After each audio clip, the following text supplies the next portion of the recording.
Happy holidays, y'all. It's the boldest and the coldest, the risk taker, playmaker herself, Asia All That. Welcome back to another episode of YFM where we like to debate, relate, and motherfucking commentate. I'm not gonna lie to y'all, last week's episode of Baddies Midwest was boring to me. So I really didn't even care to do like a recap on it. But we're gonna do a double recap this episode. I really feel like the only reason they brought Slim back was to give Rolly like a storyline for real. You feel me? Like give her a moment. You know what I mean? Like, yes, she fought Diamond the Body over like a similar reason, but she squashed it immediately. Like she did not go this hard on Diamond for talking about her son, even after Diamond apologized. You feel me?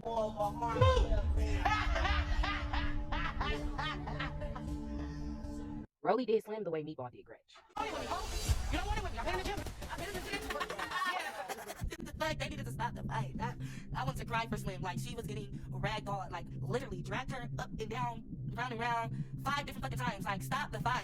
What I did find to be weird, annoying, and unfair was when Natalie was like trying to leave it up to Rolly on whether or not Slim could stay. Because like I'm so confused on what like the stipulations are when it comes to the replacements. Okay, and I thought that Slim was already coming in to replace somebody. Like wasn't she coming to replace Yoshi? You know it's like motherfucking goodie from Daddy South. Natalie, I want to run my mom with you. I'm gonna talk that motherfucking shit. I'm gonna get that back. What's up?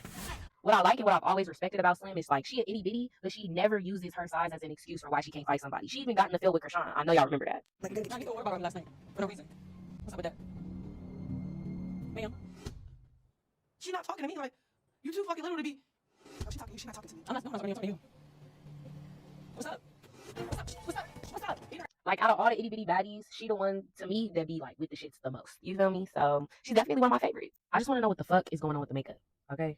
Because it's scaring me. So the newbies get to kick in or whatever, and Summer basically presses her issue with Jasmine Renee again, and Jasmine Renee is like over it. Pretty P then mentions how she still needs to run her ones with Diamond, and she keeps sneaking. Yes, Summer, you're the joke. You're the joker, babe. No. Diamond said she didn't mind fighting Pretty P. She just wanted to wait until she could heal first. You can win a fight until it hurts. Ain't nothing but wrong with your name. Take that shit the fuck out.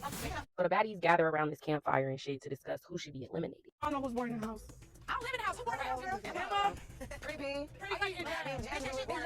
I was sitting there wondering when somebody was gonna name Jaden. You feel me? I was low-key surprised that Biggie didn't say her name, especially since they got into it a little bit earlier in the episode. You disappointed me. You disappointed me. The episode ends with everybody going around giving their opinion on who they feel like should go home and why. And in the midst of all that, Bad Dolly and Pretty P end up getting into it. My biggest issue with this situation is, once again, Bad Dolly is over here trying to defend Summer. And so you insert yourself into some shit, end up fucking yourself up more, you feel me? Just for the girl that you was inserting yourself for to not do shit. Thank you guys for coming to check and support me after fighting this bitch that I didn't even call out. I'm tired of fighting, but I ain't call out. Every time I call up show, they got another fight for them. Like, what's up with that? Okay, so when it comes to round 1, I feel like they was both giving it up. You feel me? Round 2, I feel like people was giving it to Pretty P only because Bad Dolly slipped on that grass. You feel me? He's always having these little like small ass disadvantages. But I feel like people was like hyping the fuck up out of Pretty P just like they was when Bad Dolly fought Tasiki. You feel me? Now I will give Pretty P her props when it comes to like getting in the field and, you feel me, like standing on business. However, I do not consider her a heavy hitter. I don't think she has like beat nobody ass yet for real. And I don't think she's a better fighter than Dolly. I think she got lucky for real. Let me know what y'all think in the comments. I do feel like Bad Dolly's pride was a little hurt after them rounds, though, because the way that she was like pressing Big Lex for not jumping in really didn't make no sense for real. Pretty P called out Summer, not Dolly. So I wasn't gonna jump in Summer's fight. I didn't expect Dolly and Pretty P to fight back. But again, Pretty P called out Summer, not Dolly. Did y'all peep how many splits Bad Dolly had on her fingers, though? As soon as these motherfucking fingers heal up, I'll be back. It was very much giving Baddie Scissor Hands, Dolly Kruger. For sure, the baddie version of Wolverine, period. So the baddies pull up to a club in Cleveland, and Big Lex gets to popping her shit, you feel me? Because this is her stomping grounds or whatever. Ivory does the same thing, except she gets to talking about how this is her city.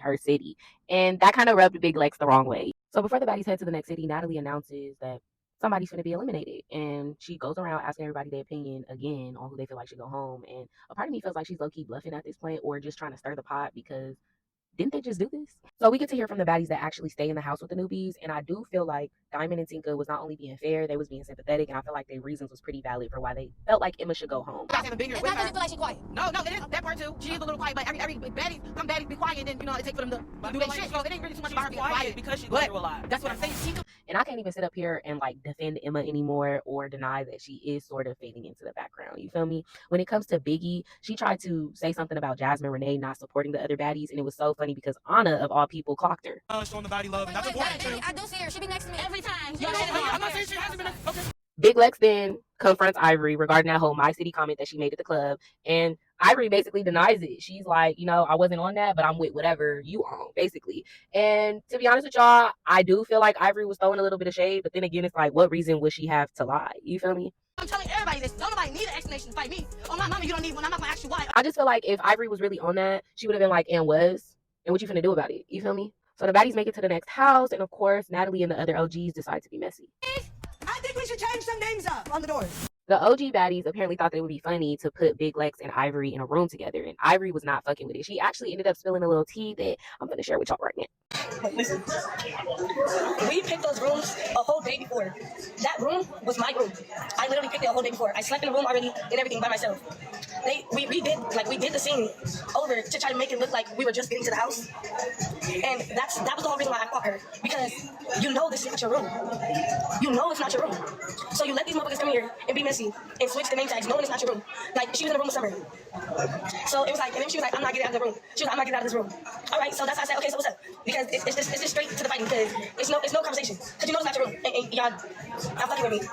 And then, but if y'all pay attention before we even fought, they literally said it's a joke. They was like, it's a joke, we're just playing. And the bitch still didn't get out of my room. So what am I supposed to do? But like I said, they thought it was a key, right? Everybody wanna, and all of that.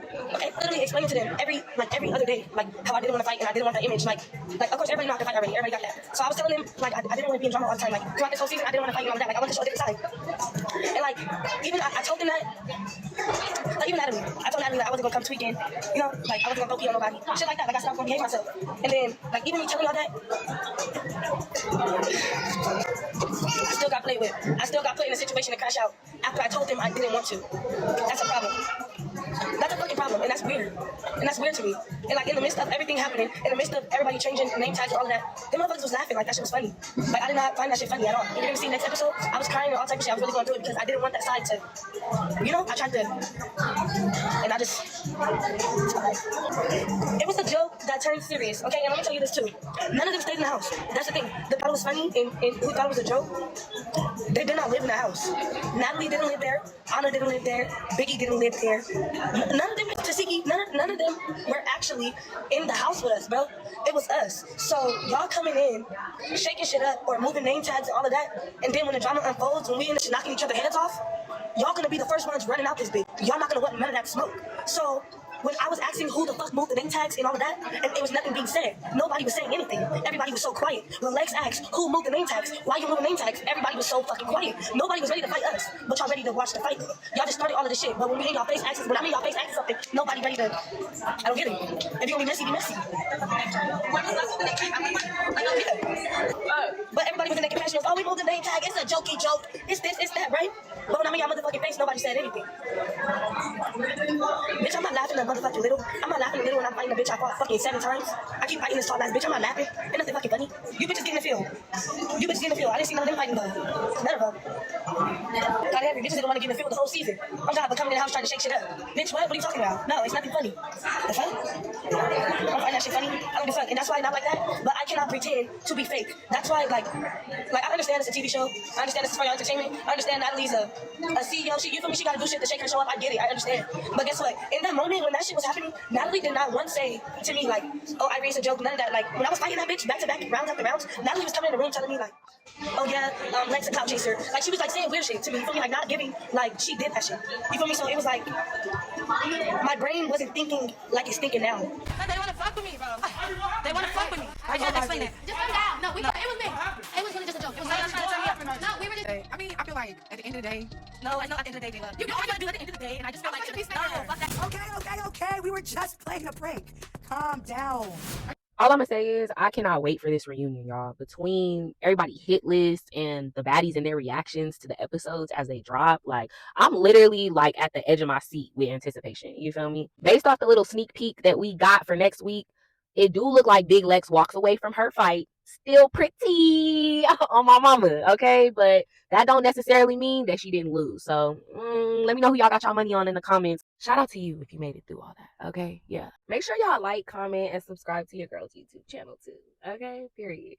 I'll see y'all next year. Mwah.